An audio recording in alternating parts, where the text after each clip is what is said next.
વડોદરાના સેવક ફાઉન્ડેશનના 15મા સ્થાપના દિવસ નિમિત્તે ત્રિદિવસીય સેમિનારનું આયોજન કરાયું હતું.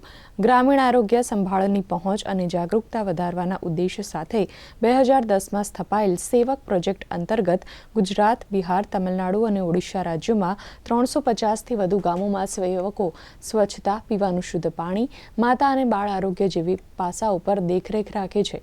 સાથે જ ગ્રામજનોને સામુદાયિક આરોગ્ય કેન્દ્રો, જિલ્લા હોસ્પિટલો અને ખાનગી વ્યવસાય સાથે જોડવામાં મદદ કરે છે. સેવકોને અમારે ગામમાંથી એમાં છે સેવક પ્રોજેક્ટ ગુજરાતના દરેક જિલ્લાની અંદર 50 વિસ્તારોની અંદર કામ કરી રહ્યા છે, કાર્યરત છે, જે ઘરે ઘરે જાય છે, free diabetes, blood pressure checkup કરે છે. જોડે એ લોકોને બ્રેસ્ટ કેન્સરની તાલીમ માટેનું ચેકઅપ કરવા માટેનું એ પણ તાલીમ આપવામાં આવી છે. ટીબી માટે પણ એ લોકોને તાલીમ આપી છે કે જે ઘરે તપાસ કરશે કે કોઈને ટીબી છે કે નહીં.